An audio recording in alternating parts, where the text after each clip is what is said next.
들어갔다 나와서 다시 인사하려니까 좀 그렇긴 한데요. 젊은이께 오신 여러분 한 분 한 분을 환영하고 축복합니다. 지난 주간에 일본 선교를 잘 다녀왔습니다. 많은 은혜가 있었고요. 또 여러분에게 꼭 추천해 주고 싶은 또 선교지인 것 같아요. 하나님께서 역사하신 것들 많이 보았고요. 또 성령의 임재를 또 경험하고 돌아오게 되었습니다. 돌아와서 보니까 또 라이트하우스 7월에서 9월호가 이렇게 나왔네요. 따끈따끈하게. 여러분 우리 젊은이 교회에 어떤 일들이 일어났는지 한번 잘 살펴보았으면 좋겠고요. 또 뒤에 교제를 통해서 함께 은혜 나누었으면 좋겠습니다. 그래도 우리 수고한 사이팀에 한번 감사의 박수, 우리 수고의 박수 했으면 좋겠습니다. 네, 이번에 너무 이쁘고요, 너무 좋습니다. 그리고 우리 선교에 대한 이야기들 많이 나와 있고 또 선교 어떻게 준비해 가야 되는지에 대한 좋은 팁들이 들어가 있어서 굉장히 우리에게 유용할 것 같습니다. 이제 국내 선교가 22여일 남았고요. 또 우리 계속해서 해외 선교가 진행되어져 있습니다. 오늘 특별히 선교 시즌을 맞이해서 함께 우리 선교가 무엇인가, 또 선교 어떤 마음과 자세로 임해야 되는지 한번 나누어보는 시간을 좀 갖고자 우리 귀한 선교사님을 모셨습니다. 우리 손창남 선교사님을 잠깐 소개해드리면요. 고려대 경영학과 졸업하시고 서울대 대학원 석사 하시고요. 회계학 박사로 또 세무대학교 교수로 역임하셨습니다. 그리고 OMF 선교사로 활동하시고 인도네시아 두타와짜나 대학 회계학 교수로 또 역임하셨고요. 전 OMF 선교회 대표로 역임하시고 지금 세계 각국을 다니시면서 또 선교하시는 일에 또 선교 동원하신 일에 애쓰고 헌신하시는 선교사님이십니다. 지금 우리 선교사님 나오실 텐데요. 우리 큰 박수로 우리 선교사님 맞이하도록 하겠습니다. 네, 손창란 선교사님 나오시겠습니다.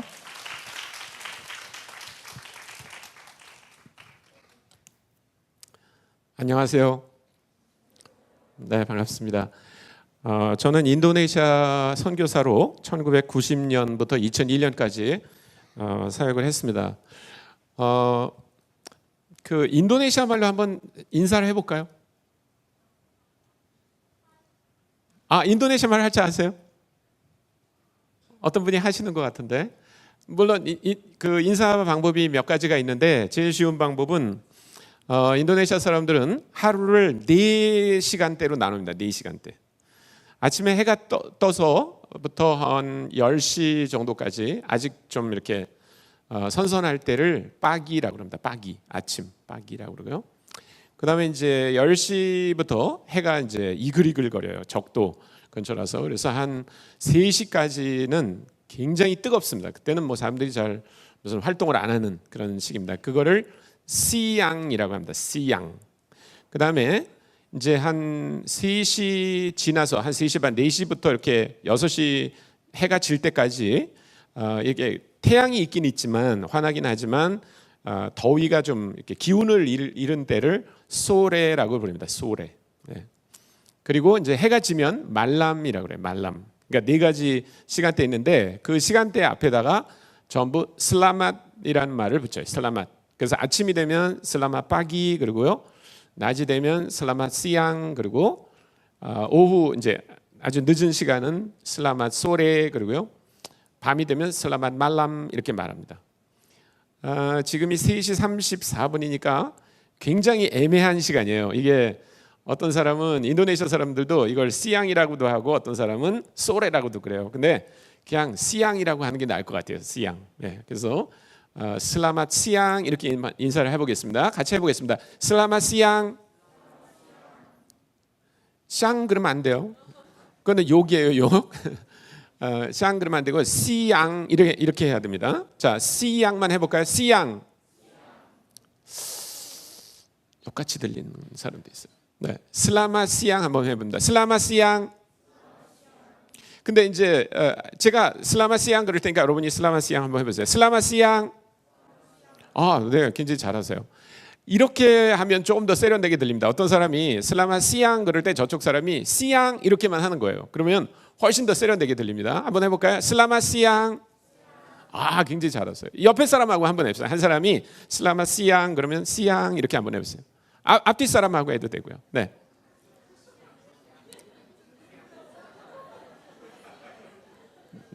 제가 볼 때 욕한 사람도 있어요, 분명히. 네. 저는 선교사가 되기 전에 한국에서 지금 목사님이 소개한 것처럼 국립세무대학이라고 하는 곳에서 회계학 교수를 했습니다. 물론 제 생애 목표가 회계학 교수가 되는 건 아니었고 제 생애 목표가 인도네시아 선교사가 되는 거였어요. 그래서 제가 대학원 다닐 때부터 하나님께 하나님 저를 인도네시아에 보내주십시오 이렇게 기도했는데 제가 교수 생활을 한 8년 정도 했을 때 알게 된 것은 인도네시아 정부가 선교사 비자는 주지 않지만 그러나 선교사들이 대학에서 뭐를 가르치면 교수 비자를 아주 쉽게 내준다는 사실을 알게 됐어요. 그래서 저는 너무나 감사했어요.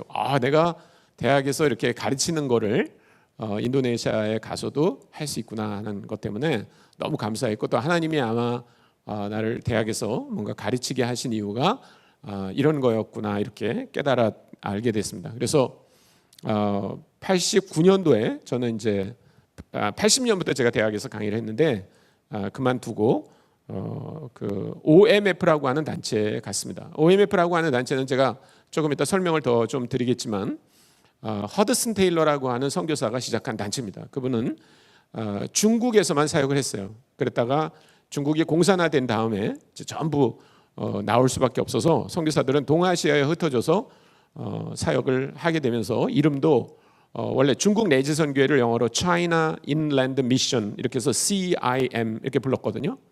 지금은 OMF라고 하는 그런 단체 이름으로 바꿔서 동아시아에서 사역을 하고 있습니다. 저는 인도네시아에 갔는데 인도네시아는 굉장히 넓은 나라입니다. 여러분이 아마 아시겠지만 인도네시아에는 섬이 17,000개나 있고요. 그다음에 인구가 2억 5천만쯤 되는 큰 나라입니다. 근데 여러 도시가 있는데 그 중에서 저를 어디 보냈냐면 자바섬에 있는 족자카르타라고 하는 곳에 저를 보냈어요. 근데 제가 가보니까 그 도시가 아주 독특한 도시고 또는 저는 그곳에 하나님이 저를 보내신 걸 굉장히 감사했습니다. 왜냐하면 그 도시의 인구가 한 150만 명쯤 되는 도시인데요.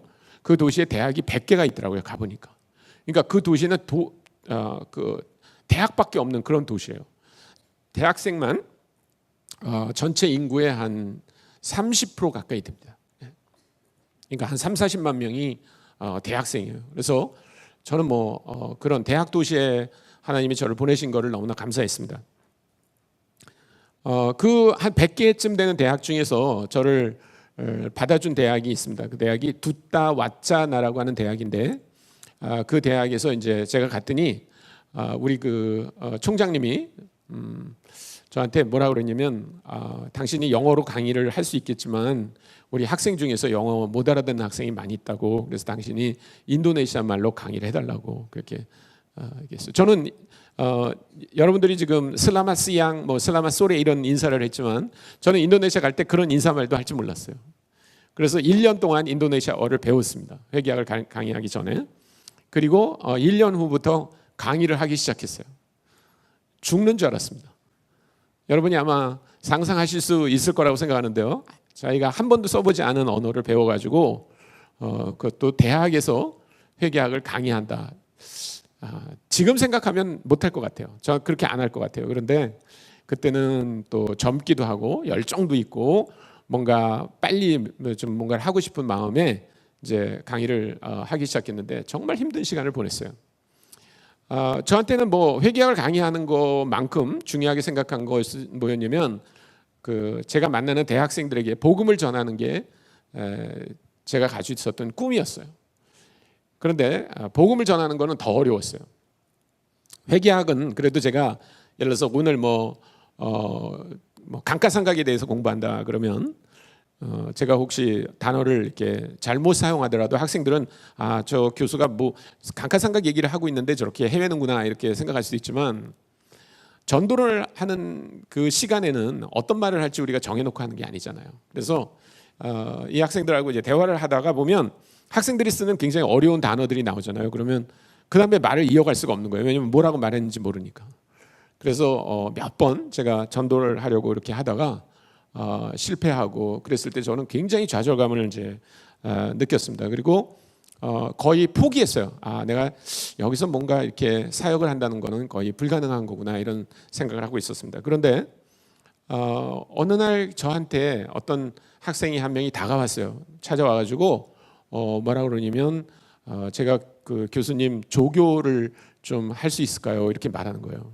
제가 너무 신기했습니다. 왜냐하면 이 학생이 제가 가르치는 학교 학생도 아니고 다른 대학에서 일부러 저를 찾아온 거예요. 그래서 제가 물어봤습니다. 왜 여기 다른 회계학을 가르치는 우리 교수님들이 많을 텐데 그 교수님들 조교가 되지 않고 굳이 내 조교가 되겠다고 말하냐. 그러니까 이 학생이 뭐라 그러냐면 교수님은 외국 사람이잖아요. 그러니까 영어를 할 줄 알 거 아닙니까? 그래서 제가 교수님 만날 때마다 영어를 할 수 있게 해주세요. 이렇게 얘기를 하는 거예요. 굉장히 똑똑한 학생이죠. 이 학생이 학원에 다니면서 영어를 배우면 돈을 내고 배워야 되는데 이 학생은 저한테 조교를 하면서 영어를 좀 하고 싶다 이런 생각을 했어요. 그래서 제가 좋다고.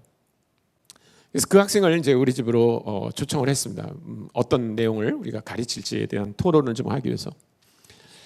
그런데 이 친구가 우리 집을 방문했을 때 자기 혼자 온 게 아니라 자기 학교에서 경영학을 공부하는 친구 한 명을 저희 집에 데려왔어요. 그러니까 2명이 온 거죠. 예. 그래서 인도네시아에서는 전도하기 굉장히 좋습니다. 왜냐하면 한 명 전도하려고 초청하면 꼭 1+1으로 오더라고요. 그래서 이제 2명이 와가지고 저하고 막 이렇게 대화를 하는데 이 학생도 제가 이제 충분히 인도네시아 말로 자기네들하고 얘기하는 거를 알면서도 자꾸 저한테 영어를 하는 거예요. 그래서 한 2시간 정도 저희가 대화를 했는데 이제 마치고 자기 숙소로 돌아가려고 할 때 제가 물어봤습니다. 혹시 여러분들 중에 친구들 중에 외국 사람 만나서 영어를 배우고 싶어하는 학생들이 있냐? 그러니까 많이 있다고 그러더라고요. 그래서 그러면 우리 집에 데려오라고. 우리 집에 데려오면 영어로 내가 게임도 가르쳐 줄 수 있고 영어로 노래도 가르쳐 줄 수 있고 또 영어로 성경도 공부하고 그런 모임을 하나 시작하면 어떻겠냐 그랬더니 이 학생들이 아주 좋은 아이디어라고 이렇게 생각을 해가지고 이 학생들이 우리 집에 오기로 했어요. 이제 그 날이 1992년 9월 25일이었습니다. 그날 아침에 이제 9월 25일이 되는 날 아침에 제가 아침에 일어나서 하나님의 말씀을 읽었어요. 말씀을 읽은 게 바로 요 장면이었습니다. 우리가 읽은 사도행전 11장 19절부터 21절의 말씀이었어요. 근데 이 말씀을 읽으면서 제가 그날 하나님으로부터 굉장히 많은 격려를 받았습니다. 그 말씀을 제가 다시 한번 읽어드리겠습니다. 그때 스데반의 일로 일어난 환란으로 말미암아 흩어진 자들이 베니게와 구브로와 안디옥까지 이르러 유대인에게만 말씀을 전하는데 그 중에 구브로와 구레네 몇 사람이 안디옥에 이르러 헬라인에게도 말하여 주 예수를 전파하니 주의 손이 그들과 함께 하심에 수많은 사람들이 믿고 주께 돌아오더라. 근데 저는 왜 그날 이 말씀이 저한테 그렇게도 아주 의미 있게 들렸냐면 여기 흩어진 사람들이 처해 있는 상황이었어요. 이 사람들이 어떤 상황이 있었는가를 우리가 이해하려면 사실은 8장을 조금 봐야 됩니다. 사도행전 8장을 한번 보겠습니다. 사도행전 8장 1절부터 4절까지 한번 좀 보겠습니다.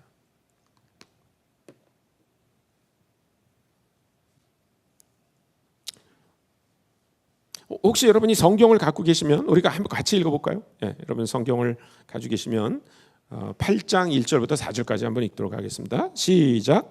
사울은 그가 죽임당함을 마땅히 여기더라. 그날에 예루살렘에 있는 교회에 큰 박해가 있어 사도 외에는 다 유대와 사마리아 모든 땅으로 흩어지니라. 경건한 사람들이 스데반을 장사하고 위하여 크게 울더라.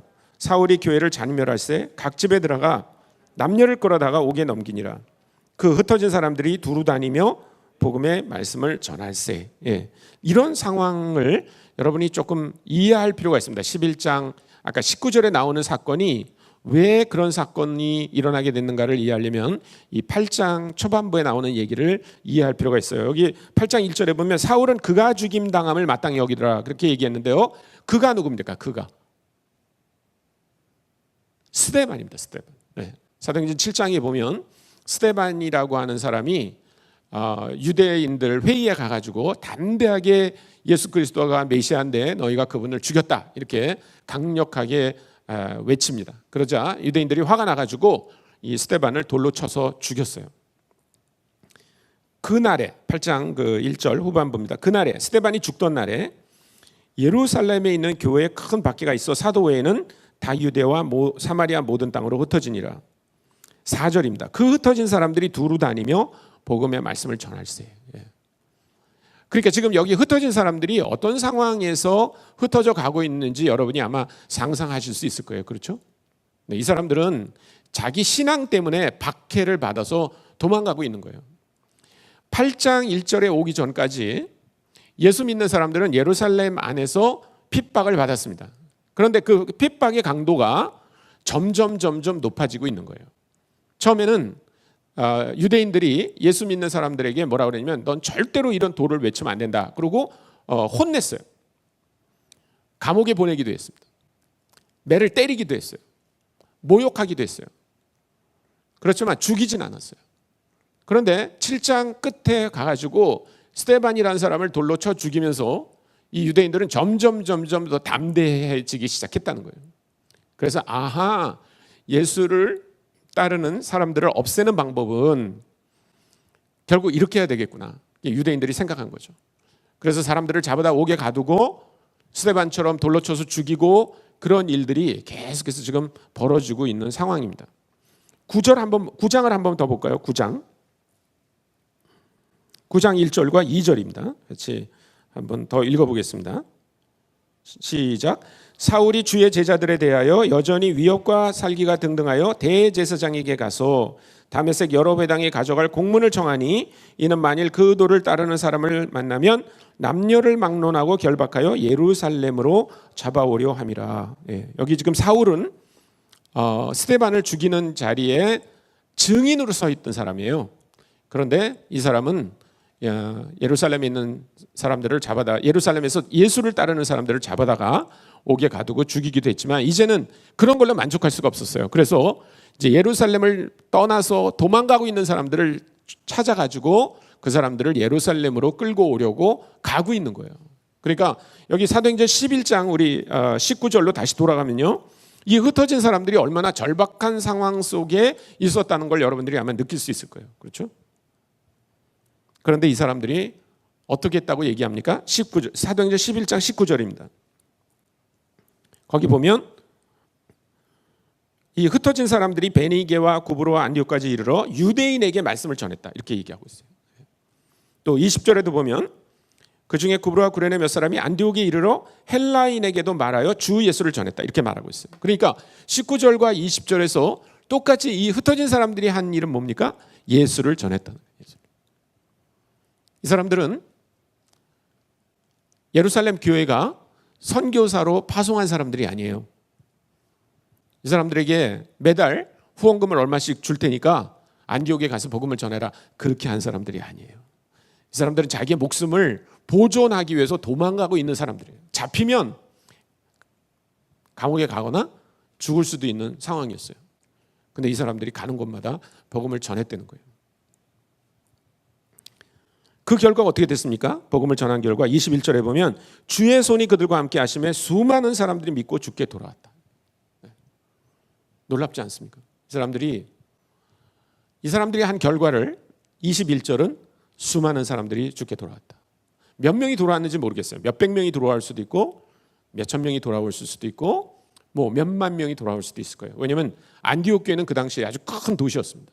로마 제국 안에서 아주 인구가 50만이나 되는 그 당시 2000년 전 그런 도시니까 매우 큰 도시죠. 그 도시 안에서 수많은 사람들이 이 흩어진 사람들에 의해서 돌아왔다는 것입니다. 그래서 저는 오늘 제가 은혜 받은 이 말씀을 가지고 여러분들과 좀 나누고 싶은데, 특별히 이 흩어진 사람들이 가지고 있는 세 가지 특징을 좀 먼저 보고 싶어요. 첫째, 저는 이런 사람들은 굉장히 전염성이 높은 사람들이었다, 이렇게 말하고 싶어요. 제가 볼 때 우리 크리스찬이라고 말하는 사람들 중에는 두 종류의 크리스찬이 있는 것 같아요. 하나는 전염성 있는 크리스찬이 있고 전염성이 전혀 없는 크리스찬이 있어요. 전염성이 있다는 말은 뭡니까? 전염성이 있다는 말, 그 말은 이런 뜻입니다. 우리 안에 어떤 병원균이 들어와 있을 때 그 병원균을 나만 가지고 있는 게 아니라 다른 사람에게 전하는 거예요. 다른 사람에게.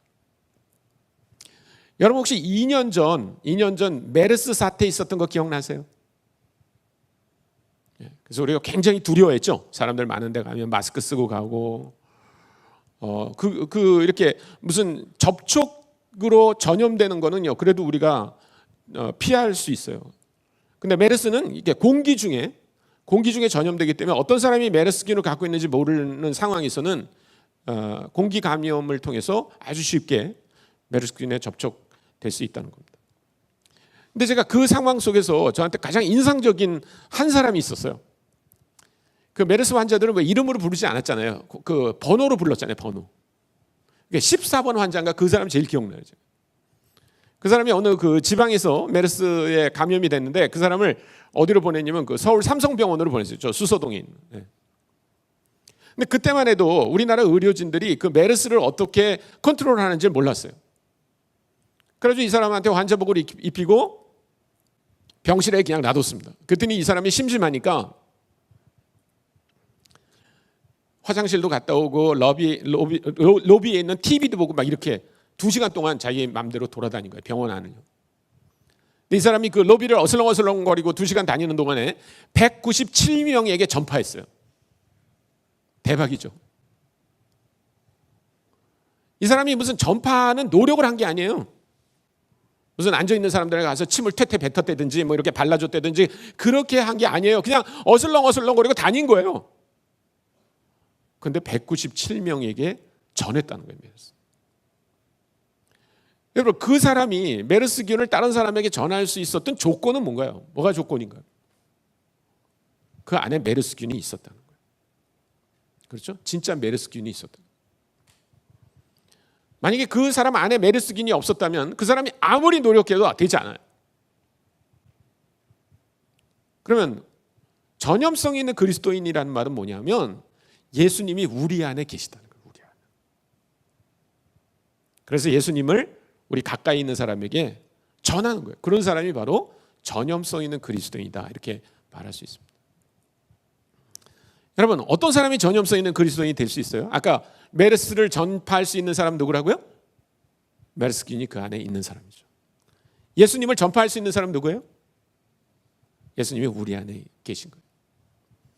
예수님이 다 여러분 안에 계세요? 잘 모르겠어요. 여기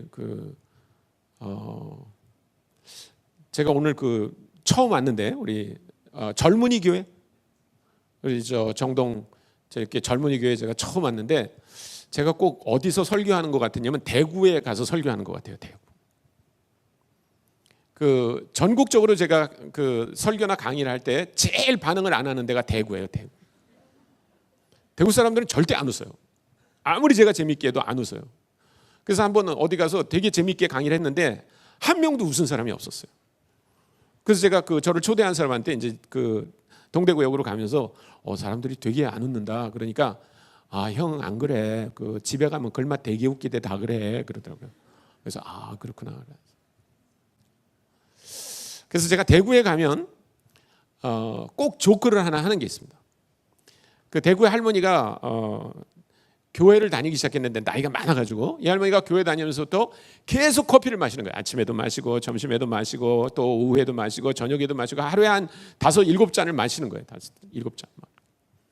그래서 그 주위에 있는 분들이 너무 놀란 거예요. 왜냐면 이분이 그전에 커피를 한 잔도 안 마셨는데 왜 이렇게 커피를 많이 마시는지 궁금했어요. 그래서 한 분이 물어봤습니다. 할머니 왜 이렇게 커피를 많이 마셔요? 그러니까 구속을 받으려고 한다고.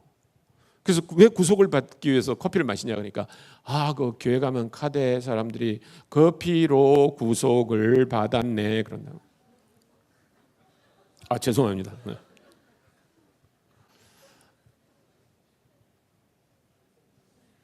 그래도 대구에서는 좀 먹혀요. 이렇게 말하는 게. 네. 여러분 전염성이 있다고 하는 말은 그 안에 병원균이 있다는 뜻이에요. 그렇죠? 예수님이 여러분 안에 계시다면 병원균이 우리 안에 들어왔을 때처럼 변화가 일어나게 돼 있어요. 저는 여러분들의 삶을 잘 모릅니다. 그렇죠? 오늘 제가 처음 왔기 때문에 잘 몰라요. 그래서 여러분들이 언제 예수를 믿었는지 또 여러분 안에 예수를 믿고 어떤 변화가 일어났는지 저는 모르겠어요. 근데 저는 어떤 변화가 일어났는지 제가 확실히 알아요. 저는 고등학교 3학년 때 예수님을 처음 영접했어요. 고등학교 3학년 여름방학이 됐을 때. 저는 그 전까지는 절에 다녔습니다. 우리 부모님이 절에 다녔기 때문에 절에 다녔어요. 근데 고3 여름방학 때 내 친구가 나를 어떤 모임에 데려갔어요. 그 모임에서 예수님을 영접했어요. 제가 예수님을 믿고 나서 깨달은 것들이 몇 가지가 있었는데, 제일 첫 번째 제가 성경을 공부하면서 알게 된 건요, 예수님이 제 죄를 위해 돌아가셨다는 거예요. 여러분, 누가 우리의 죄를 사해 줄 수 있습니까? 아무도 그렇게 할 수 없어요. 아마 여러분이 큰 거리에 나가서 교통법규를 하나 어겨보세요. 예를 들면 유턴을 하지 않는 곳에서 유턴을 했다. 근데 마침 교통경찰이 여러분을 잡았어요. 그러면 벌금이 부과되게 돼 있습니다. 여러분, 만약에 그 교통법규를 위반한 그 벌금을 내도록 통지를 받으면요, 반드시 내야 됩니다. 여러분이 무슨 뭐 잘생겼다는 이유로 봐주는 적이 없어요. 여러분이 공부를 잘한다는 이유로 봐주는 적이 없어요.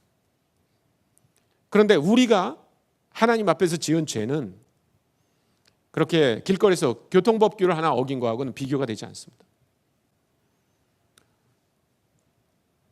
예수 그리스도께서 십자가에 돌아가신 이유가 뭡니까? 우리의 죄를 사하기 위해서 돌아가셨어요. 그분을 우리가 믿기만 하면, 우리가 그분을 구주로 고백하면 주님이 우리의 모든 죄를 사해 주신다고 말씀하셨어요. 저는 예수님을 몰랐기 때문에 그날 예수님이 내 죄를 사해 주셨다고 하는 얘기를 들었을 때 눈물이 막 나기 시작했어요. 그 다음에 제가 성경을 공부하다가 깨달은 건 뭐냐면, 예수님이 우리에게 영원한 생명을 주셨다는 거예요. 영원한 생명. 여러분, 누가 우리에게 영원한 생명을 줄 수 있습니까? 아무도 그렇게 할 수 없어요. 예를 들어서 여러분이 몸이 안 좋아가지고 병원에 갔는데 의사 선생님이 진찰을 해보더니 암이에요.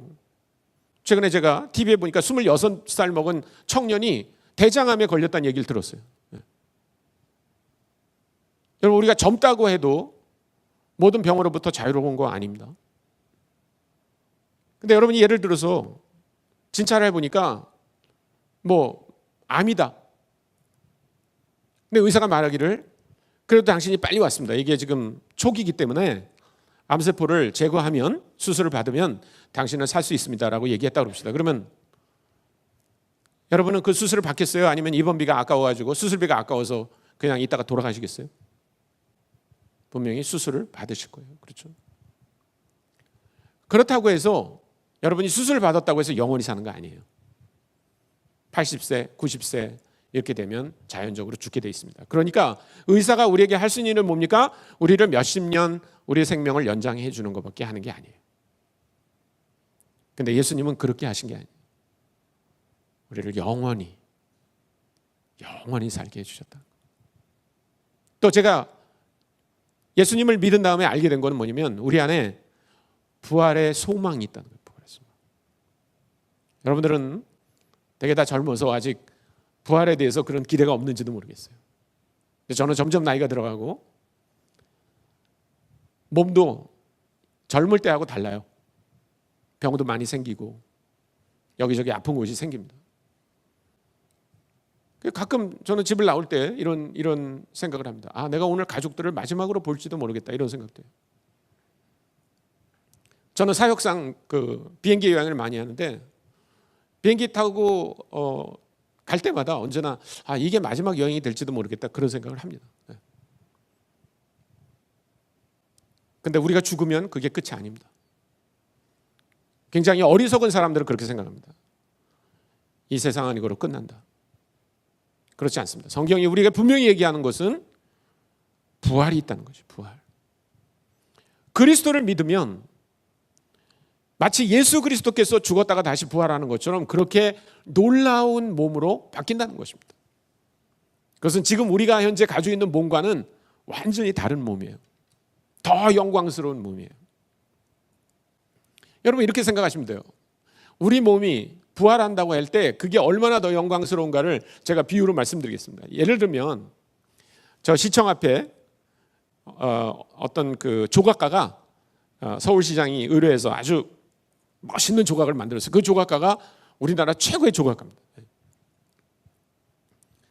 근데 어떤 사람들이 와가지고 거기다가 막 그 페인트 칠을 하고 막 망치로 두들겨 해가지고 조각을 망가뜨려 놨어요. 그래서 그걸 흉물스러워서 그냥 놔둘 수가 없기 때문에 서울시장이 다시 옛날에 그 조각가를 불러가지고 부탁을 했습니다.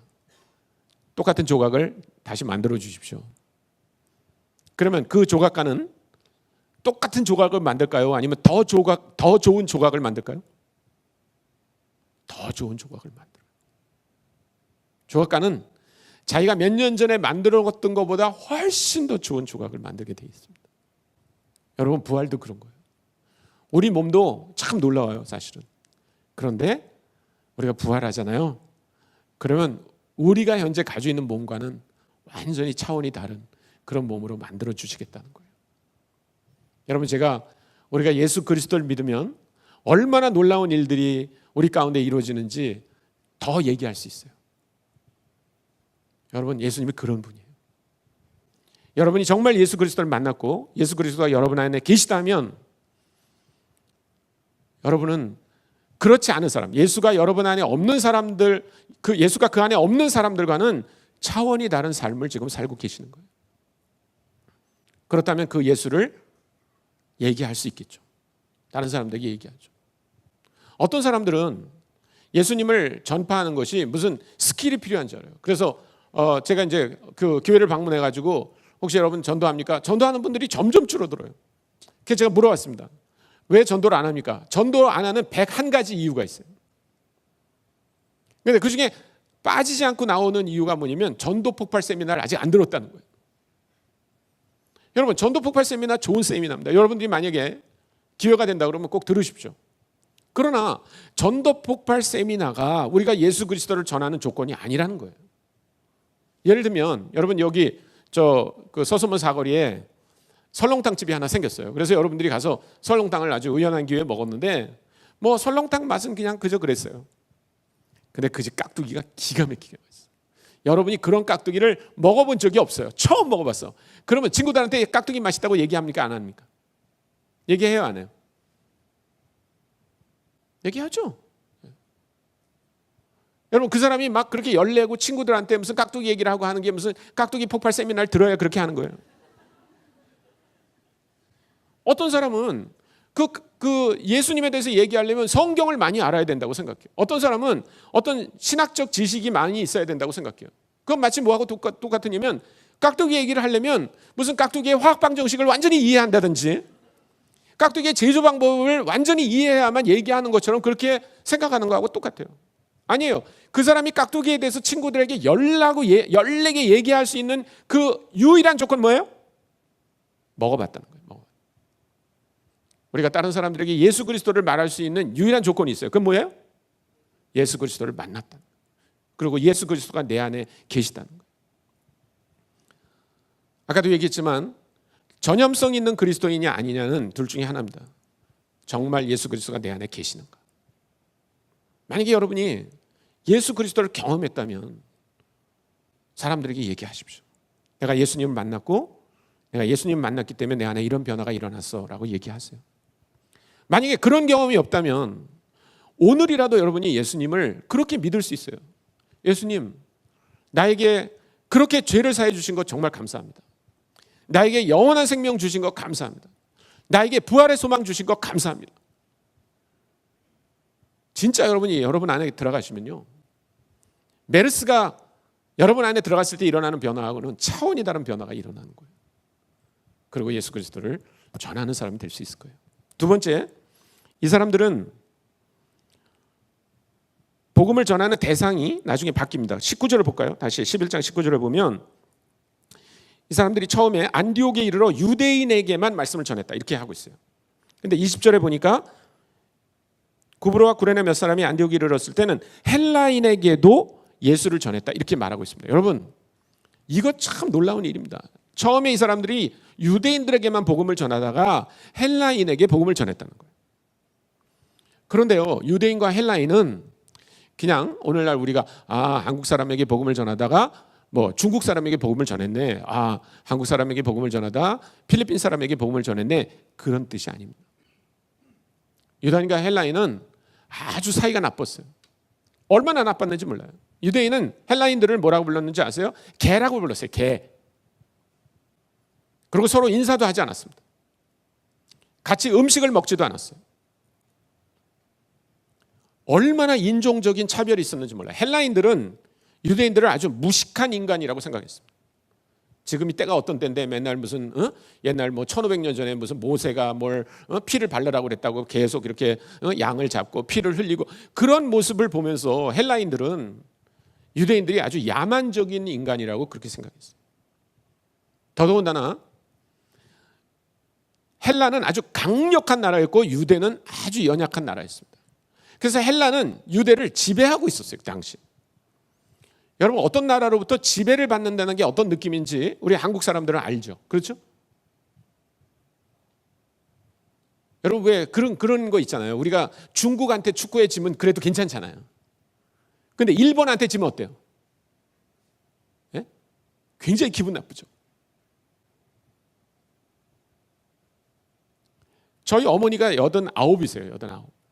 그러니까 한참 일본이 한국을 아주 악랄하게 지배하던 당시에 태어나서 학교를 다니신 분이에요. 저희 어머니가 저하고 완벽하게 한국말을 합니다. 그래도 구구단으로 이렇게 계산을 할 때가 되잖아요. 그러면 우리 어머니는요, 구구단은 일본말로밖에 못해요. 왜냐면 들어간 학교가 일본식 소학교예요.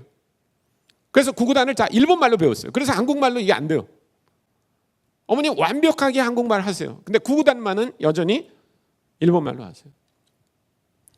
그러니까 제가 어릴 때 어머니한테 뭐 일본 사람이 어떻다 그런 얘기 많이 들었어요. 그래도 저는 어떤 생각을 하면서 자랐냐면 그래도 일본 사람이 다 나쁠까? 일본 사람도 좋은 사람이 있을 거야. 그런 생각을 하면서 자랐어요. 여러분 한국 사람은 다 좋아요? 여긴 다 좋은가 봐요. 한국 사람 중에 나쁜 사람도 있잖아요. 그렇죠? 일본 사람 중에도 좋은 사람이 있고 나쁜 사람이 있을 거다라는 게 제 생각이었어요. 그래서 제 꿈이 뭐였냐면 이 다음에 크면 좋은 일본 사람 만나서 우정을 맺어야지. 그게 제 꿈이었어요. 근데 제가 37살이 됐을 때 이제 세무대학 교수를 그만두고 제가 1년 정도 훈련을 받았습니다. 선교사가 되기 위한 훈련을 저 양천구 목동에 가면 훈련 그 선교 훈련원이 있어요. 거기서 훈련을 받았습니다. 그리고 인도네시아로 가게 됐는데 저희 단체는 그 국제본부가 싱가포르에 있어요. 그래서 모든 신임 선교사는 선교지로 가기 전에 싱가포르로 먼저 갑니다. 그래서 거기서 2달 동안 국제본부에서 신임 선교사 훈련을 받게 돼 있어요. 뭐 거기는 뭐 한국 선교사만 가는 게 아니에요. 미국 선교사, 영국 선교사, 캐나다, 호주 뭐 여러 나라에서 오는 선교사들이 다 신임 선교사 모여서 훈련을 받게 돼 있어요. 한 30명 정도 그 당시 훈련을 받았는데 그 선교사 훈련을 하는 프로그램의 감독이 있습니다. 영어로 슈퍼인텐던트라고 하는데 그 슈퍼인텐던트가 일본 선교사였어요. 일본 선교사. 그래서 제가 이제 인도네시아 그 싱가포르에 도착한 날 하룻밤을 자고 제일 먼저 간 데가 어디냐면 그 일본 선교사 사무실이에요.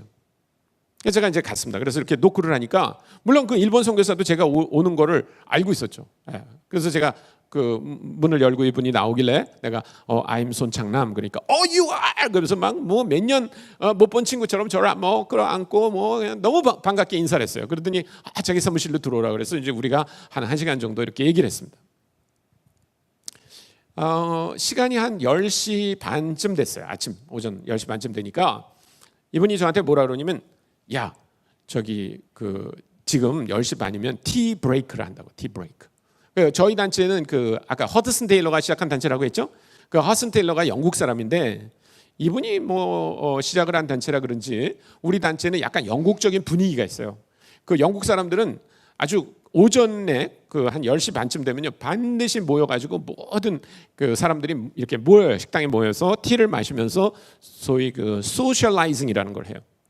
그러면서 이 일본 선교사가 티 브레이크 타임인데 너 혹시 거기 가서 여기 국제본부에 있는 스태프들하고 같이 티를 마시겠냐고 그래서 좋은 아이디어라고 그러고 이제 이 일본 선교사를 따라갔어요.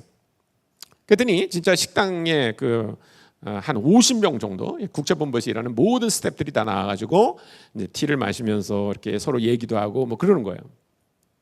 일본 선교사가 저한테 티를 하나 만들어주고 비스켓도 하나 주고 또 저도 이렇게 뭐 자기도 가지고 그래서 이제 우리가 이렇게 빈자리를 찾았습니다. 그랬더니 저 끝에 라운드 테이블이 하나 있는데 거기에 싱가포르 자매 3명이 미리 앉아서 얘기를 하고 있었어요. 빈자리가 있어서 저랑 일본 선교사가 그 옆에 이렇게 앉았습니다. 그래서 이제 얘기를 우리 둘이 했어요. 물론 저는 일본말 할 줄 모르고 또 일본 선교사는 한국말을 할 줄 모르고 그래서 우리가 영어로 했어요. 영어로. 근데 저는 외국에 나가서 영어로 공부를 한 적이 없어요. 취업을 한 적도 없고 그냥 한국에서만 영어를 배워가지고 간 거예요. 그러니까 이 일본 선교사하고 제가 영어로 이렇게 커뮤니케이션 하는 데는 이제 전혀 문제가 없었는데 뭐가 문제였냐면 제 제스처가 문제였던 거예요. 제스처. 근데 뭐 이렇게 얘기를 하다가 일본 선교사가 갑자기 저한테 뭘 물어봤어요. 뭐 너는 이걸 할 거냐 이렇게 물어보더라고요. 그래서 제가 yes 이렇게 대답을 했어요. yes. 근데 문제는 뭐냐면 제가 그냥 이분이 나보다 나이도 많고 경험도 많은 분인데 이분이 뭘 물어보니까 제가 yes라고 그냥 대답을 하면 되는데 이렇게 yes 이렇게 한 거예요. 근데 일본 선교사는 자기 앞에서 누가 고개를 숙이고 인사를 하면 가만히 못 있더라고요. 근데 내가 인사를 하니까 얼른 이 일본 선교사가 또 고개를 숙이는 거예요, 저한테. 그러다가 이제 갑자기 또 제가 뭘 물어봤어요. 뭘 이렇게 하는 거냐? 그러니까 이분이 yes 그러더라고요, 저한테. 근데 이분이 갑자기 yes 그러면서 저한테 고개를 숙이는 거예요. 근데 나보다 선배인데 고개를 숙이니까 제가 어떻게 가만히 있어요. 그래서 나도 또 이렇게 고개를 숙이고. 그러니까 우리가 서로 영어 하면서 계속 이러고 있는 거예요, 이렇게. 근데 그걸 싱가포르 자매 셋이 보니까 되게 웃겼나 봐요. 그래서 갑자기 그 싱가포르 자매 중에 한 사람이 갑자기 쑥 들어왔어요. 우리가 대화하는데. 그래가지고 질문 하나 했어요. 뭐라 하면 Why you guys are so similar between Japanese and Korean? 그렇게 물어봤어요. 왜 일본 사람하고 한국 사람 그렇게 비슷하냐?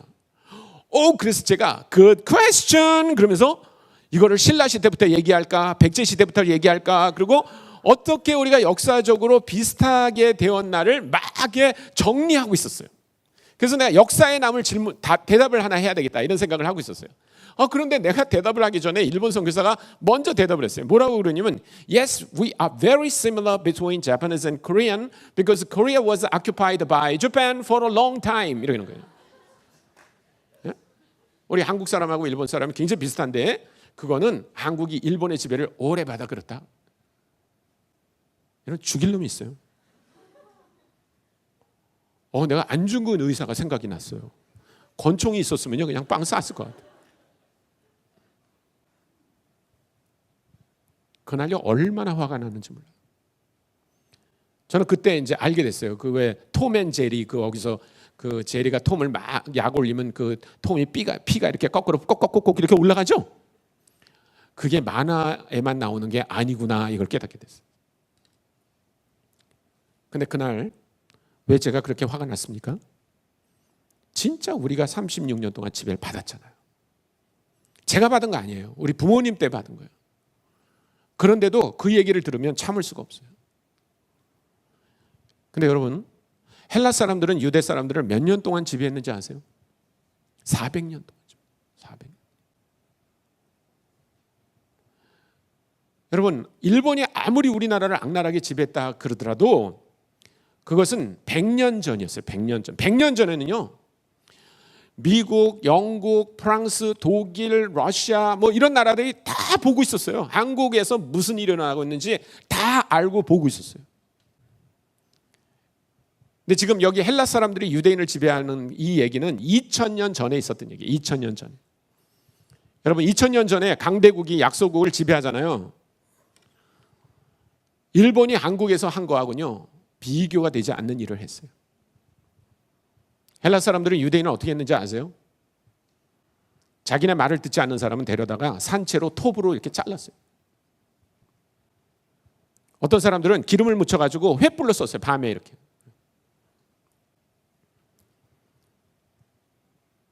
로마의 어떤 장군은 돼지를 들고 가가지고 성전으로 들어갔어요. 그리고 그 제단에다가 그 돼지를 불살랐어요. 돼지를. 유대인이 가장 미워하는 거, 유대인이 가장 싫어하는 거를 골라서 하는 거예요. 영어로 insulting이라, insulting. 어떤 메시지를 줍니까? 야, 니네가 믿고 있는 하나님이 어디 있냐? 니네가 가지고 있는 그 유대교라고 하는 그 신앙이 무슨 의미가 있냐? insulting 하는 거죠. 그런 사람들에게 가서 예수 믿으라고 했다는 거예요. 이것은 어마어마한 감정을 극복하는 겁니다. 근데 그런 정도가 아니에요. 이 사람들은 20절을 보십시오. 그 중에 구브로와 구레네 몇 사람이 안디옥에 이르러 헬라인에게도 말하여 주 예수를 전파했다. 이렇게 말하고 있어요. 주 예수. 여러분 혹시 여러분의 성경이라면 주 예수라는 말에 밑줄을 준 것이에요. 주 예수. 주라는 말이 헬라어로 퀴리오스라는 말입니다. 퀴리오스. 근데 이 퀴리오스라고 하는 단어는 유대인들에게 익숙한 단어가 아니에요. 이거는 헬라인들에게 익숙한 단어예요. 헬라인들은 퀴리오스라고 하는 단어를 두 가지 용도로 썼습니다. 하나는 황제, 로마 제국의 황제만 퀴리오스라고 불렀습니다. 다른 사람은 퀴리오스라고 부를 수 없었어요. 두 번째, 퀴리오스라고 하는 단어는 어디에 쓰이냐면 헬라 사람들이 자기네 신들 앞에 붙이는 타이틀이었어요. 예를 들면 헬라 신 중에 여러분 아는 신 누가 있어요? 헬라 제우스 만약에 그러면 제우스를 우리는 그냥 제우스 이렇게 말하지만 헬라 사람들은 절대로 그렇게 말할 수 없었어요. 반드시 퀴리오스 제우스 이렇게 말했어요. 퀴리오스 제우스 이렇게. 그러니까 예수 그리스도를 그 사람들이 알고 있는 그 신처럼 타이틀을 앞에 붙였다는 거예요. 네. 그러면 유대인들이 자기네와 문화가 같은 유대인들이거나 아니면 비슷한 문화를 갖고 있는 사마리아 사람들에게 갔을 때는 예수님을 누구라고 소개했습니까? 그리스도라고 소개했어요. 그리스도. 한번 볼까요? 8장 4절과 5절입니다. 아까 우리 읽었던 부분, 그 뒷부분으로 갑니다. 사도행전 8장 4절 5절입니다. 혹시 성경을 가지고 계시면 같이 보겠습니다. 같이 읽습니다. 시작. 그 흩어진 사람들이 두루 다니며 복음의 말씀을 전할 때 빌립이 사마리아 성에 내려가 그리스도를 백성에게 전파하니. 네. 그리스도라고 말했어요. 그리스도라는 말은 무슨 말인가 하면 그리스도라고 하는 단어는 헬라어 단어입니다. 근데 이 단어를 이 사람들이 사용하던 히브리어 혹은 아람어로 이렇게 번역하면요. 그 단어는 뭐가 되냐면 메시아가 되는 거예요. 메시아. 그러니까 여기서 이 흩어진 사람들이 사마리아 사람들에게 그리스도를 전했다는 말은 다른 말로 하면 메시아를 전했다는 말이에요. 메시아. 여러분 메시아라고 하는 단어는 어디서 나오는 거예요? 구약에서 나오는 거예요. 구약. 그러니까 어떤 사람에게 가서 예수가 그리스도다, 예수가 메시아라고 말했다는 것은 그 사람들이 구약의 사건을 안다는 전제하에서 그렇게 얘기한 거예요. 근데 여기 이 사도행전 11장 20절에 나오는 이 안디옥에 있는 헬라인들, 이 사람들은 구약의 사건을 알까요? 모를까요? 모르죠. 그러니까 이 사람들에게 구약에 나오는 단어를 갖다가 설명해봐야 이 사람들은 굉장히 이해하기 어렵다는 겁니다. 그래서 이 사람들에게는 그 사람들이 잘 알고 있는 키리오스라고 하는 단어를 갖다 썼다는 거예요.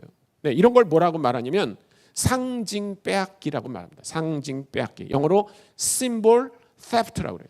symbol theft. 그건 뭐냐면 이런 거예요. 제가 그 symbol theft를 조금 더 부연해서 설명을 드리겠습니다. 상징 빼앗기라는 말은 선교사들이 이교도들 지역에 갔을 때 이교도들이 사용하는 어떤 종교적인 용어가 있을 거예요. 그렇죠? 예를 들면 우리나라라면 유교, 불교 이런 걸 말하는 거예요. 거기서 사용하던 종교적 용어나 상징물을 다 갖다 버리게 하는 게 아니라 오히려 그런 것들을 취해서 복음을 설명하라는 거예요. 그러면 그 복음이 현지인들에게 어떻게 들릴까요? 낯설게 들릴까요? 아니면 친근하게 들릴까요? 친근하게 들린다. 친근. 예. 그렇게 하는 게 상징 빼앗기입니다. 상징 빼앗기. 우리한테도 그런 게 굉장히 많이 있어요. 예를 들어 볼게요. 자, 기도라고 하는 단어를 한번 생각해 보세요. 기도. 그러면 기도라는 단어는 교회에서만 써요? 아니면 절에서도 쓸까요?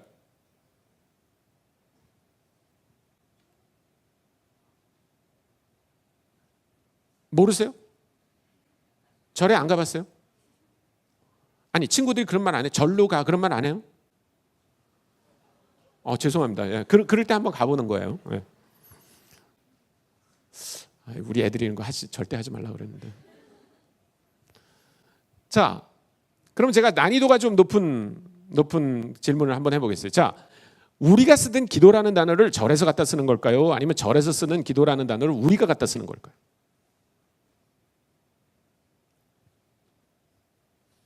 번호로 얘기합시다. 번호.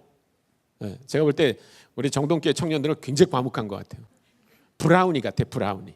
네. 자, 1번. 교회에서 쓰는 기도라는 단어를 절에서 쓰는 거다. 이게 1번이에요. 2번 뭐냐면 절에서 쓰던 기도라는 단어를 우리가 쓰는 거다. 1번이라고 생각하는 분 손 들어보세요. 1번. 우리가 쓰던 기도라는 단어를 절에서 갖다 쓰는 거다. 네. 네, 좋습니다. 내려주세요. 감사합니다. 2번. 절에서 쓰던 기도. 2번이 맞네요. 예. 다수결로 2번으로 하겠습니다. 절에서 쓰던 기도라는 단어를 우리가 갖다 쓰는 거예요. 절에서 기도라는 단어는 수백 년 동안 써왔어요. 수백 년 동안. 예. 그 단어를 우리가 갖다 써요. 그러면 어떤 효과가 나타나는가? 제가 그 얘기를 조금만 더 해드리겠습니다. 저희 어머니는 절에 다녔어요. 우리 집이 어디냐면 저 동작구 상도동이었어요. 예. 근데 김영삼 대통령 사저 옆에 극락정사라는 절이 있었어요. 저 어머니가 그 절에 열심히 다녔습니다. 그래서 그 스님들이 우리 어머니를 뭐라고 불렀냐면 고보살이라고 불렀어요. 고보살. 예, 저희 어머니가 성이 고시거든요. 그래서 고보살이에요. 그러니까 아마 우리 정동교회 같으면 고권사 뭐 이렇게 부르는 거예요. 고권사. 근데 제가 아주 어머니 말을 잘 듣는 아들이었어요. 제가 맏아들인데 뭐 어머니가 장남아 극락정사에 가서 불공 드려야 된다. 그러면 네 그러고 따라다니는 거예요. 그러다가 고3 때 친구가 저를 꼬여가지고 제가 예수를 믿게 된 거예요. 그래서 우리 어머니가 너무너무 억울했어요. 그걸. 여러분 한번 생각해 보세요. 우리 정동교회 어떤 권사님 아들이 고3 때까지 교회 잘 나오다가 갑자기 여기 조계사에 다니기 시작했다. 그리고 그 권사님 마음이 어떨 것 같아요? 그래서 우리 어머니가 저한테 예수 믿지 않게 하려고 막 저를 뭐 협박도 했다, 회유도 했다가 막 그랬어요. 그래도 제가 뜻을 안 굽히니까 나중에 뭐라 그러냐면 너 혼자 믿는 건 봐주지만 너 하여튼 네 동생들한테 예수 믿으라고 하든지 아니면 동네 사람들한테 예수 믿으라고 하다 너 나한테 들키면 너는 죽는다. 그래가지고 제가 꼼짝도 못하고 살았어요. 그러다 제가 대학을 나오고 대학원을 나오고 교수 생활을 한 9년 하다가 이제 선교사로 가게 됐는데 우리 어머니는 우리 아버지는 그때까지 믿지 않았어요. 그래서 제가 하나님께 기도했습니다. 하나님, 제가 선교지를 가기 전에 우리 부모님이 예수 믿게 해주세요. 그렇게 기도했어요. 근데 하나님이 그 기도를 응답해 주셨어요. 그래서 그 다음에 저희 아버지도 예수 믿고 저희 어머니도 예수 믿었어요. 저희 아버지는 위암에 걸려 계셨어요. 그래서 예수 믿고 얼마 안 있다가 돌아가셨어요. 어머니는 아버님이 돌아가시고 장례 치른 다음에 교회를 다니기 시작했어요. 근데 여러분 절에 열심히 다니던 분은 교회도 열심히 다니는 거 아세요? 그래서 우리 어머니가요 보살이었는데 얼마 안 있다가 권사가 됐어요. 근데 이제 우리 어머니가 교회를 다닌 지 얼마 안 됐을 때 제가 저 양천구 목동에 있는 해외 선교 훈련에 가서 훈련을 받은 거예요. 근데 보통 왜 선교사가 되는 부모님들은 뭐 믿음이 좋은 분들 많으시잖아요. 그죠? 뭐 권사님, 장로님 이런 분들이 이제 자기 자녀가 선교사로 가면 기도 많이 하잖아요. 근데 우리 어머니는 제가 선교사로 갈 때 교회 다닌 지 몇 달 되지도 않은 거예요. 그래서 좀 우리 어머니가 나를 위해서 기도해 줬으면 좋겠는데 이런 소원이 있었지만 기도를 하시는지를 잘 모르겠더라고요. 그래서 어느 날 제가 용기를 내서 어머니한테 전화했어요. 그래가지고 어머니 저 선교 훈련 받고 있는데 저를 위해서 매일 기도해 주세요. 그러니까 우리 어머니가 뭐라 하냐면 창남아 걱정하지 마. 내가 맨날 너를 위해서 하나님께 기도하고 있어. 그러시는 거예요. 너무 기뻤어요. 아니 교회도 다닌 지 얼마 안 되는 어머니가 매일 기도한다는 거예요. 그래서 어떻게 기도를 하세요? 그러니까 뭐라 그러냐면 내가 하나님께 이렇게 기도하지. 우리 가보생 손창남 선교 훈련 받고 있다고. 근데 여러분 가보생이란 말이 뭔지 아세요? 가보생? 가보생이란 말이 가보년에 태어난 그런 말이에요. 가보년이 언제냐면 1954년이에요. 그게 가보년. 제가 1954년에 태어났는데 여러분 우리 어머니가 그렇게 기도하는 게 저한테 너무나 익숙해요. 왜냐하면 그렇게 기도하는 방식이 뭐냐면 극락정사에서 부처님한테 기도하는 거예요. 부처님은 이게 데이터 프로세스가 늦은가 봐요. 그래가지고 그냥 손창남을 위해 기도합니다 그러면 안 되고 반드시 얘가 태어난 연도를 대야만 얘가 얘구나 이렇게 빨리빨리 접속이 되나 봐요. 그래서 우리 어머니가 이제 아들들을 위해서 극락정사에서 기도할 때 보면 저를 위해서 기도할 때는요 우리 가보생 손창남 이렇게 기도하고 제 2살 아래 동생은요 걔는 대박이에요. 걔는 병신년에 태어났어요. 그래서 이제 저를 위해서 기도한 다음에 우리 제 동생을 위해서 기도하려면 이제 우리 저 병신생 손창사 이렇게 줄줄이 연도를 대고 기도하시는 거예요 우리 어머니가. 근데 지금 하나님 믿었는데 하나님께 기도할 때 불교식으로 기도를 하신다는 거예요. 연도를 대고. 자, 우리가 어떤 사람을 위해서 기도할 때 그 사람 태어난 연도를 대고 기도하면 하나님 들어주실까요? 안 들어주실까요? 들어주실 것 같아요? 안 들어주실 것 같아요? 들어주시죠? 확신이 없는 분 있어요 혹시? 그러면 집에 가서 한번 기도할 때 연도를 대보세요. 그럼 하나님이 어떤 반응을 보이실 것 같아요? 네? 이건 뭐지? 내가 지금 조계사에 와 있나? 막 이러시겠어요? 아니죠. 하나님은 다 그 기도를 들으셨다고 믿어요. 근데 왜 제가 이 얘기를 하냐면 우리 어머니에게 기도는 익숙한 단어였다. 우리 어머니가 절에서 맨날 기도했기 때문에 예수를 믿은 다음에도 야, 기도가 뭐 있어? 그냥 절에서 하던 대로 그렇게 하면 하나님 다 들으시겠지. 그렇게 생각했다는 거예요. 여러분, 제사라는 단어는 성경에 나와야 했나요? 제사. 여러분, 제사가 뭔지 알아요? 그렇죠? 제사는 유교에서 뭐라고 가르쳐요? 조상이 돌아가시면 향도 피우고 대추 놓고 꽃감 놓고 절해라. 그러는 게 제사지만 우리는 그 제사라는 단어를 갖다 써요. 뭐를 위해서 갖다 써요? 하나님을 예배하는 거에 갖다 쓴다. 그렇죠? 그 단어를 갖다 버리는 게 아니에요. 우리는 그래서 이런 단어들을 알고 있기 때문에 성경을 읽을 때 이런 단어가 나오면 익숙하게 느낀다는 거예요. 이런 사람들을 저는 두 번째 특징이 뭐냐면 굉장히 타문화 사역을 한 사람들이다. 이렇게 말하고 있어요. 영어로 말하면 cross cultural communication을 할 줄 알았던 사람들. 우리가 다른 사람들에게 다른 문화를 가진 사람들에게 복음을 전한다는 것은 우리식으로 전하는 게 아니에요. 그 사람들이 갖고 있는 상징 빼앗기를 해가면서 이렇게 전하는 거예요. 그 결과 어떻게 됐어요? 21절에 말하는 것처럼 주의 손이 그들과 함께 하심에 수많은 사람들이 믿고 주께 돌아오더라. 저는 두 가지 특징을 얘기했어요. 하나는 뭐였어요? 굉장히 전염성 있는 그리스도인이었다는 거예요.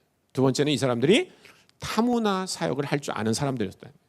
마지막으로 이 사람들이 세 번째 특징을 간단히 말씀드리겠습니다. 이 사람들이 간 지역을 한번 봅시다. 19절부터 20절까지 보면 이 사람들이 어디 갔어요? 베니게로 갔다는 거예요. 베니게. 베니게가 어디냐면 페니키아예요. 페니키아. 페니키아는 그 지중해 동쪽을 말하는 겁니다. 구브로는 키프로스 섬이에요. 키프로스 섬. 그 터키 반도 밑에 있는 큰 섬 있죠? 키프로스 섬이에요. 안디옥은 어디 있어요? 시리아 북쪽에 있어요. 시리아. 지금 그 IS 때문에 아주 난리가 난 나라예요. 그다음에 20절을 보세요. 그 중에 구브로와 구레네가 어디예요? 구레네가 리비아예요. 리비아. 아프리카 북단에 있는 그 지역이에요. 이 흩어진 사람들이 짧은 시간 동안에 이런 여러 지역으로 가서 예수 그리스도를 전했다는 거예요. 대단하죠? 아까도 말했지만 이 사람들은 교회가 선교비를 보내주면서 너희는 이제 선교사니까 어느 지역으로 가서 복음을 전합시오. 그렇게 말한 사람들이 아니에요. 자기의 목숨을 보존하기도 어려운 상황에서 여기저기 다니면서 복음을 전했어요. 근데 이 사람들이 간 지역이 얼마나 넓은 지역으로 갔는지 몰라요. 근데 저는 이 사람들이 간 지역을 보면서 성경이 한 구절 생각났어요. 그건 뭐냐면 사도행전 1장 8절이에요. 아마 여러분들 중에 사도행전 1장 8절을 암기하는 분도 계실 거예요. 그렇죠? 한번 암기해 볼까요? 오직 성령이 너에게 임하시면 너희가 권능을 받고 예루살렘과 온 유대와 사마리아와 땅끝까지 이르러 내 증인이 되리라. 그러셨어요. 여러분, 그걸 우리가 뭐라고 얘기하냐면 지상명령이라고 얘기합니다. 지상명령.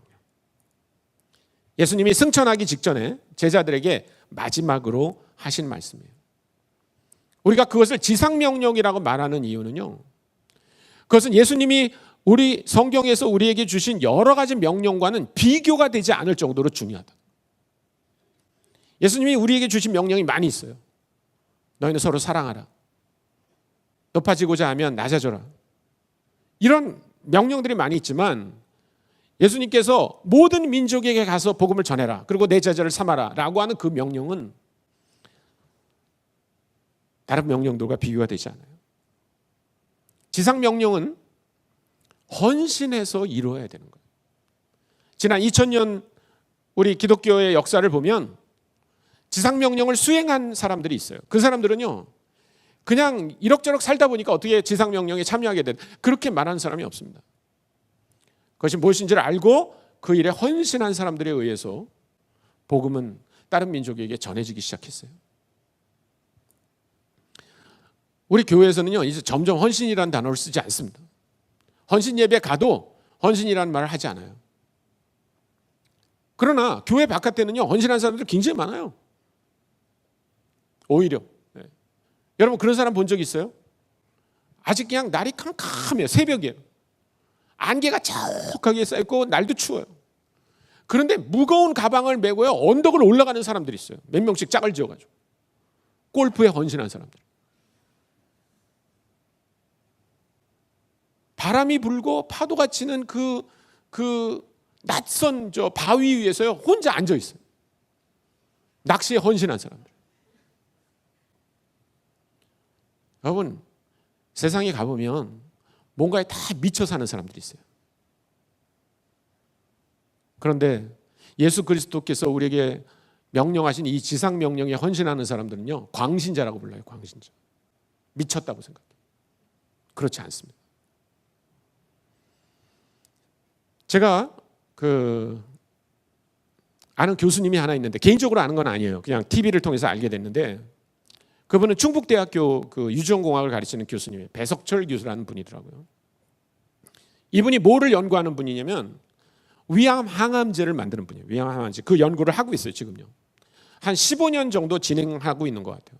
아직 만들었다는 얘기는 못 들었어요. 계속 그 연구를 하고 계시는 것 같아요. 근데 이분이 그 위암 항암제를 만들기 위해서 얼마나 노력을 하는지 몰라요. 이분은 그 전 단계로 우리 몸에서 위암을 발생시키는 인자를 하나 발견해냈어요. 롱스트리라고 하는 그 인자를 사실은 혼자 한 게 아니라 그 교토 대학의 이토 교수라고 하는 팀하고 같이 만들었어요. 그래가지고 2002년에 셀지라고 하는 아주 유명한 의학 잡지에다가 그 발표를 한 적이 있습니다.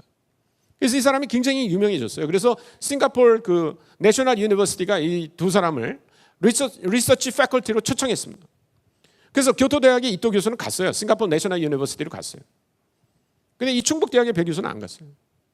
그래서 리포터가 물어봅니다. 왜 당신이 싱가포르 내셔널 유니버시티가 굉장히 좋은 조건으로 오라고 그랬을 텐데 안 갔습니까? 그러니까 뭐라 그러냐면 나는 유전공학의 메카가 앞으로 한국이 돼야지 싱가포르이 돼서는 안 된다고 생각해서 안 갔습니다. 대단하죠? 저는 그런 게 헌신인 것 같아요. 내가 하는 일이 너무나 의미 있기 때문에 다른 사람이 다른 걸 하자고 얘기할 때 아닙니다. 나는 하나님이 이거 하라고 했습니다. 라고 말할 수 있는 게 헌신이라고 생각해요. 이 사람은 그 넥스트 프로젝트를 시작했는데 그 넥스트 프로젝트가 뭐냐면 위암 항암제를 만들어내는 거예요. 돈이 필요하니까 정부에다가 7번이나 그 프로포저를 냈대요. 근데 다 기각됐대요. 대한민국도 대단한 나라예요. 그래서 이 사람 포기하지 않고 자기 아버지가 준 재산을 다 거기다가 집어넣어가지고 라보라토리움을 만들었어요. 충북대학 안에. 근데 그 얘기를 하는데요, 막 감정이 복받쳐서 막 울더라고요. 그게 헌신이에요. 내가 하는 일이 너무나 의미 있기 때문에 내가 가지고 있는 거를 다 집어넣어도 아깝지 않은 게 헌신이에요. 그 사람 거기에 헌신했어요.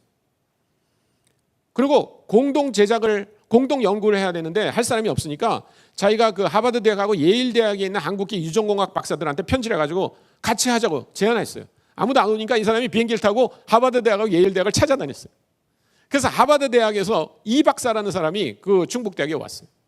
정상적으로 얘기하면 뭐가 정상이에요? 충북대에서 하버드 대학으로 가는 게 정상이에요? 하버드에서 충북대학으로 오는 게 정상이에요? 아, 그래요? 하버드 대학에서 충북대학으로 오는 게 정상이에요? 저하고 생각이 다른 분도 계시겠죠. 그래서 리포터가 이 박사라는 사람한테 물어보는 거예요. 또 여기 처음 충북대학에 왔을 때 소감을 얘기해 주세요. 그러니까 뭐라 그러냐면 저는 그 배 교수님이 셀지에다가 어마어마한 연구 발표를 해서 충북대학 그 라보라토리움 시설이 좋은 줄 알았습니다. 여러분, 하버드 대학교 라보라토리움하고 충북대학교 라보라토리움이 비교가 되겠어요? 그래서 그러면 하버드로 다시 갈 겁니까? 그러니까 뭐라 그러냐면 아니요. 저는 그 배 교수님의 연구 열정에 탐복했습니다. 그래서 연구가 끝날 때까지 여기 있을 겁니다. 그런 게 헌신이에요. 내가 하는 일이 너무나 의미 있다고 생각해서 다른 사람에게 같이 하자고 말할 수 있는 게 헌신이에요. 그런데 저는 아직도 배 교수가 항암제 만드는데 성공했다는 소식을 듣지 못했어요. 연구는 지금도 진행되는 것 같아요. 근데 오늘 100번을 양보합시다. 여러분이 여기 예배가 끝나서 집에 갔는데 갑자기 속보 이게 나타나는 거예요.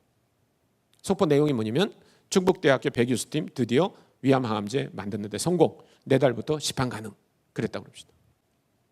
예, 여러분 댁에 어른이 계시는데 60 먹은 어른이 위암에 걸려 있어요 지금. 그래서 다음 달 기다렸다가 배 교수가 만든 그 항암제를 사가지고 드셨어요. 신기하게 위암세포가 없어졌어요. 그랬다고 가정을 합시다. 그래봐야 그분이 80세, 90대 되면 돌아가시는 거예요. 그렇죠?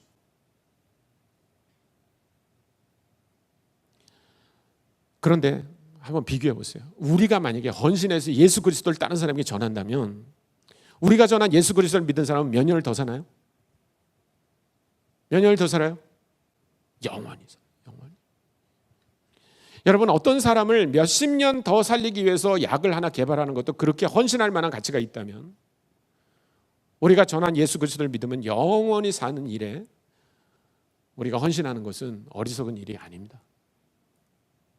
제가 세무대학을 이제 9년 강의하다가 이제 그만둬야 돼요. 그래서 학장님께 찾아갔습니다. 제가 이번 학기가 마지막이 될 것 같습니다. 후임자를 구하십시오. 예수 안 믿는 학장님이 깜짝 놀라가지고 왜요? 그래요. 제가 인도네시아 선교사로 가려고요. 그러니까 그 학장님이 미쳤구만. 그러더라고요. 아니요, 저 미치지 않았어요. 여기 흩어진 사람들처럼 우리가 가진 것들을 들여서 그 예수 그리스도를 전하는 일, 그 일은 어리석은 일이 아니에요. 이 사람 통해서 아까 우리 21절이 얘기하는 것처럼 수많은 사람들이 믿고 죽게 돌아왔다. 성경이 그렇게 얘기하고 있어요. 로마 제국은 100년 안에 이 흩어진 사람들에 의해서 복음화가 되기 시작했어요. 만약에 여러분들이 오늘 여기 흩어진 사람들처럼 전염성이 있는 그리스도인, 그리고 다른 민족들에 대해서 눈이 뜨이고 그 사람들의 방식대로 복음을 전하는 일, 그리고 예수 그리스도의 지상명령에 헌신하면 하나님께서 여러분들을 통해서 놀라운 일을 하시리라고 믿습니다. 네. 우리가 한번 기도하겠습니다. 여러분들께서 오늘 말씀을 들으면서 성령님이 여러분에게 말씀하신 게 있다면 조용히 속으로 하나님께 알았으면 좋겠어요. 오늘 저는 특별히 여러분들이 하나님 앞에 그렇게 기도하기를 원합니다. 하나님, 제가 예수 그리스도를 확실히 믿고 있습니다. 그러나 그동안에 부끄러워서 친구들에게 말 못했다면 하나님 이제부터 전염성 있는 그리스도인 되게 해주세요. 만약에 여러분 중에 아직도 예수 그리스도를 믿은 그런 경험이 없다면 오늘 주님께 그렇게 얘기했어요. 주님, 맞습니다. 내 안에 들어와 주세요. 그리고 나를 변화시켜 주세요. 그러면 예수님이 여러분 안에 들어가시고 변화시켜 주실 겁니다. 두 번째는 하나님 저를 그런 타문화 사역, 내 캠퍼스에 있는 혹은 내 직장에 있는 다른 문화 사람들에게 다가갈 수 있게 해주세요. 그들에게 이 그리스도의 사랑을 전하게 해주세요. 그리고 헌신된 그리스도인 되게 해주세요. 그렇게 우리 1, 2분 기도한 다음에 제가 마치는 기도를 하고 제가 끝나고 나서 잠깐 제가 하는 일을 소개하도록 하겠습니다. 같이 기도합시다. 하나님 아버지 감사합니다. 오늘 우리 귀한 형제 자매들을 하나님께서 또 이곳에 모아주시고 주님을 예배케 하시니 감사합니다. 오 주님, 여기 흩어진 사람들처럼 아무리 우리가 어려운 상황이 있어도 예수 그리스도를 증거하는 사람들 되게 하여 주옵소서. 우리가 정말 그리스도를 만났고 그 그리스도가 우리 안에 계시다면 아버지 하나님, 우리가 그 그리스도를 증거하지 않고는 견딜 수 없는 사람들 되게 하여 주옵소서. 아버지 하나님, 여기 이 흩어진 사람들이 자기들을 괴롭혔던 헬라인에게 찾아갔던 것처럼 우리도 우리 주변에 있는 아직 복음을 모르는 사람들, 그 사람들을 그런 민족적 감정을 넘어서 다가가게 하여 주옵소서. 심지어는 그들이 가지고 있는 그런 문화적인 상징들을, 종교적인 상징들을 가지고 복음을 설명하게 하여 주옵소서. 이들이 예수 그리스도의 그 지상 명령에 헌신한 것처럼 우리도 그렇게 헌신케 하여 주옵소서. 하나님, 우리가 좋아하는 것들을 위해서 얼마나 많은 것들을 드립니까 주님. 그러나 그것들보다 더 중요한 그 예수 그리스도의 그 지상 명령을 아버지 하나님 기억하고 헌신케 하여 주옵소서. 감사합니다. 주님. 하나님 아버지 감사합니다. 오늘 주님께서 우리 정동 제1교회 귀한 젊은이들 여기 모아주시고 하나님을 예배케 하시니 감사합니다. 아버지 하나님, 오늘 우리가 이 사도행전에 나오는 흩어진 사람들에 대해서 살펴봤습니다. 이 사람들이 아버지 하나님 아무리 어려운 상황 속에서도 자기가 만난 예수 그리스도를 증거했던 그 전염성 있는 그리스도인이었음을 우리가 보고 본받게 하여 주옵소서. 내 안에 계시고 나를 변화시킨 그 예수 그리스도를 증거하는 사람들 되게 하여 주옵소서. 아버지 하나님, 이들이 자신들을 괴롭혔던 그 헬라인들에게 찾아가서 모든 민족적 감정을 벗어나서 복음을 전했던 것처럼, 또 그들이 가지고 있는 그런 종교적 상징을 빼앗아서 복음을 전했던 것처럼 우리도 그렇게 타문화 사역에 예민한 사람들 되게 하여 주옵소서. 이들이 예수 그리스도의 지상 명령을 기억하고 거기에 헌신해서 100년이 채 되지 않을 때 로마 제국을 바꿔놓은 것처럼 하나님 우리도 일에 헌신하는 사람들 되게 하여 주옵소서. 감사드리며 우리 구주 예수 그리스도의 이름으로 기도했습니다. 아멘.